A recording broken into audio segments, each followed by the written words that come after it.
दुलाराय बाथौ गौथुमनि गायसननाय सान 12 मे लोगोसे दिनै 33 दुलाराय बाथौ गौथुमनि जथुमा बे गोथार हाबाफारियाव दिनै नोंथाङा दुलाराय बाथौ गौथुमनि गुवाहाटी मेट्र' सिटीनि आहमगाव बाथौ थानसालियाव वेब पर्टेल मोनसे बिजों नोंथाङा खुलिनानै होदों।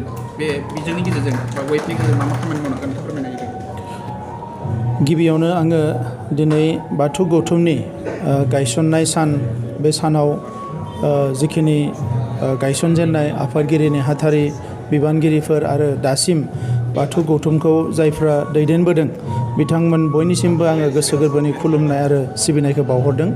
आरो बेजों लोगोसे बाथौ धोरोमखौ फोथायनानै बाथौ धोरोमनि फारसे गंग्लायनानै जाय बिथांमोना बयबो जोंनि माहारियाव मोनसे सोदांनाय लाबोनो थाखाय बाथौ धोरोमनि मोन्थोरनि गेजेरजों बयबो बाहागो लाबोदों बिथांमोननोबो आङो गोसो गोरबोनि साबायखर बावहरदों। आं फोथायो जे मोनसे हारिया जौगानांगौब्ला एबा सुबुं समाजा जौगानांगौब्ला धोरोमनि फारसे फोथायनाय अरायसम थानांगौ। सुबुं समाजाव डिसिप्लिन फैनांगौब्ला धोरोमनि फारसे अरायबो मोनसे फोथायनाय थानांगौ। जेराव सोलोंथाइ साइन्स टेक्न'लजि गासैबो जोबथा होयो बै जायगानिफ्राय समाजखौ दैदेनो धोरोमासो। दा बेनिखायनो धोरोमनि फारसे गंग्लायनाय एबा धोरोमनि फारसे मोजां मोननाय बयहाबो थानांगौ। दिनैहाय बाथौ गौथुमा आहमगावनि जि सेन्ट्रेल अफिस बेवहाय मोनसे वेब पर्टेल बेवहाय दिनै बेखेवदों, वेबसाइट मोनसे बेखेवदों आरो बेवहाय गोबां सुबिदा होनाय जादों जे सोरबाफोर गावनि मुंखौ रेजिस्टार खालामनोबा डाइरेक्ट अनलाइन खालामहरनो हायो आरो रेजिस्टार खालामखांनायनि उनाव बिथांनो जुदि मायबाफोर प्रुफ नांगौबा बेखौ गावबा गाव प्रिन्ट आउट खालामनानै लानो हायो। दा बे सुबिदाखौ होदों। बेजों लोगोसे बाथौ गौथुमनो बायदिसिना हाबाफारिफ्राव मदद जानायनि सोरबाफोर राङारि अनसुंथाइ होनो नागिरोब्ला अनलाइन बिथाङा होनो हागोन। आरो बाथौनि बागै गोबां इनफरमेसनफोरखौ जोङो एखमबा गोदान जोलैया बायदिसिना आनजादफोर होनायाव, बायदिसिना सेमिनारफोर गानायाव, बायदिसिना मुलुगाव दावबायनायाव एबा जोंनि हादोरनि गेजेरावनो दावबायनायाव एखमबा बेफोरखौ एक्सप्लेन खालामनो गोनां जायो, बुंनो गोनां जायो। आरो बै समाव बे बाथौ गौथुमनि वेबसाइटआव थांनानै थोंजोङै जोंनि जायनोनो गोनां जायो बिथाङा डाइरेक्ट नायना लानो हागोन आरो गावनि जि सोरजोंबा शेयार खालामनांगौ बाथ्रा बा मिथिनांगौ बाथ्रा बेखौ बे वेबसाइटनिफ्रायनो मिथिनो हागोन। दा बाथौ गौथुमनि बे बेसेबा गिदिर मोनसे हाबाफारिखौ मावजेननायाव आंखौ दिनै जाय दायथ' होबाय बिनि थाखाय आं साबायखर बावदों। आङो मिजिंथिदों नैबे गोदान मोनसे जे गोदान मोनसे दिनै जोङो मोनसे सभ्यतायाव जोङो आगान होदों बे टेक्न'लजिनि सभ्यता।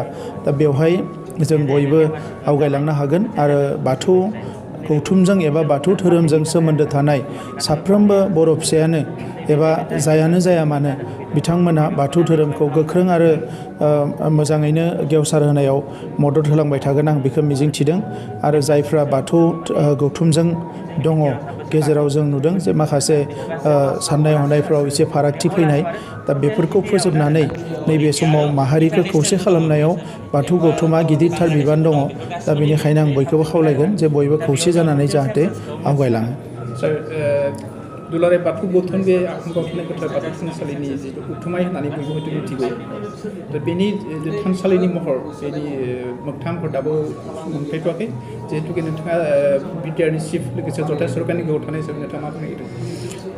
बेबायदि जोबोद दुखुनांथाव बाथ्रा जादों जे बे हाखौ मोननाया जोबोद गोबाव जाबाय नाथाय दाबो बाथौ गौथुमनि जि सेन्ट्रेल अफिस एबा सेन्ट्रेल थानसालि बेखौ दाबो लुफुंना जायाखै। दा बिनि सायाव मोनसे डिजाइन खालामबाय थादों, स्ट्राक्चार मोनसे बानायबाय थादों आर्किटेक्टजों।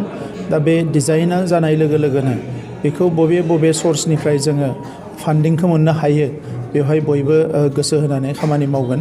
आरो आंनि फारसेनिफ्राय आं अराय सम बे थानसालिखौ थाबैनो लुफुंनायाव आङो मदद होगोन। दा बेजों लोगोसे जोंहा आसाम एसेम्ब्लियाव स्पिकार दङ, बिथाङाबो इन्डिजिनास फेथ होननाय मोनसे गोदान डिपार्टमेन्ट आसाम सरकारा गायसनदों आरो बेखौ बिथाङानो नायगासिनो दङ।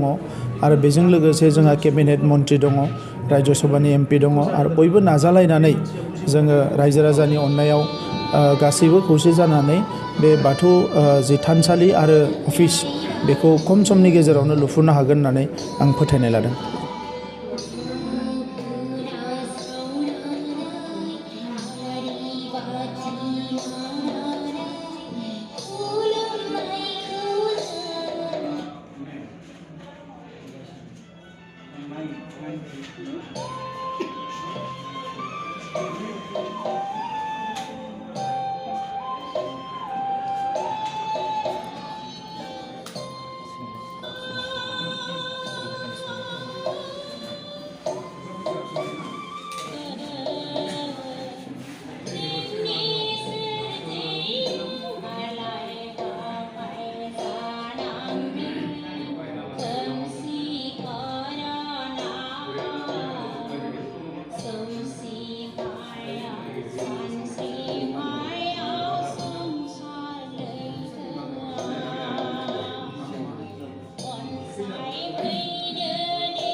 बेयाव क्लिक खालामना होबा बिनि थ्रुयै रेजिस्टार खालामनो हागोन सार।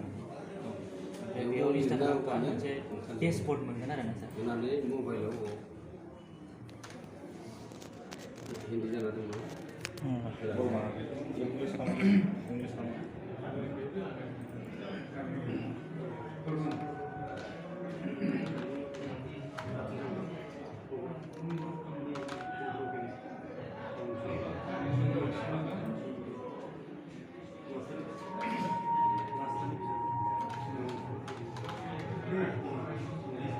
Sir, बेयाव मेल एड्रेस इमेल एड्रेसफोरा माने फुल मेल एड्रेस नों गेजेरनि @gmail.com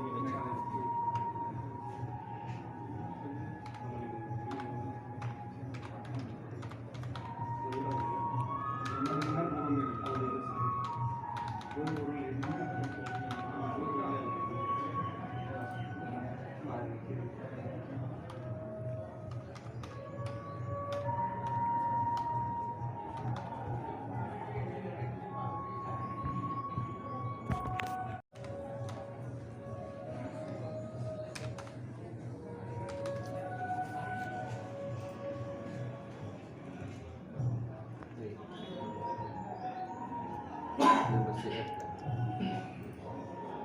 सर माने बेयाव नैबे सारनि नैबे आइडिखौ होयोबा बै सेन्सासनि डिटेल्सखौ नुगोन बै सेन्सास हाबनानै बेयाव हाबनानै नैबेखौ लिरनानै अलरेडि खालामखानाय दङ नालाय CEM 165 26 24 628 साबमिट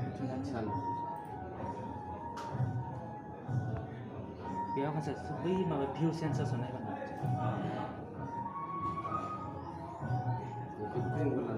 बेखौ डाइरेक्ट प्रिन्ट खालामनो हागोन केन्सेलाव थुनानै होबा प्रिन्टआव थुना होबाय प्रिन्टआवबो थुना प्रिन्टखौ खालामबाय आरो ना जुदि प्रिन्ट होनाय नालाय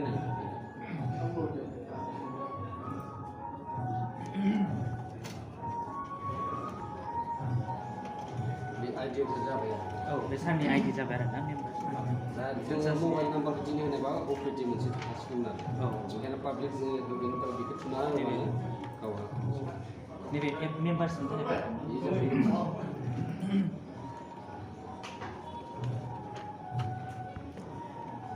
माखासे फार्म हरनो थागोन एसे माने उनाव आपडेट जालांबाय थागोन।